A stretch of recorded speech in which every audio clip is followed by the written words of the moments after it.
Hello दोस्तों, नमस्ते, प्रणाम। आप सभी का स्वागत करती हूँ अपने यूट्यूब चैनल में। सभी दर्शकों का विवाह की सुनाने चल रही हूँ। जैसा लगे कमेंट बॉक्स में कमेंट करके जरूर बताना।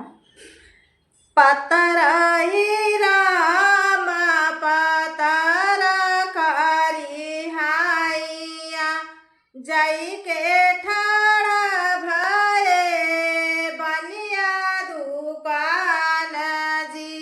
जई के ठाड़ा भये बनिया दुकान जी। पतरही राम पतरी करी हाइया जई के ठाड़ा भये बनिया दुकान जी। जई के ठाड़ा भये बनिया दुकान जी।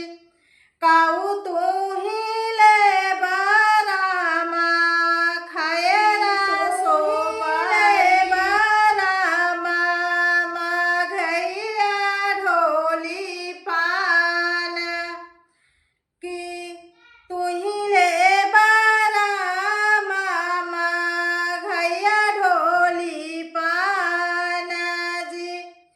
काऊ तू ही ले बरामा खयरा सो पड़िया हो कि तू ही ले बरामा मघैया ढोली पान जी।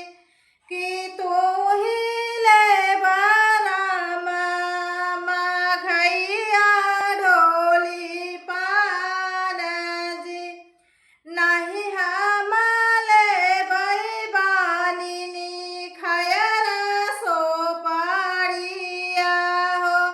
नहीं हमले बई में घैया ढोली पान जी।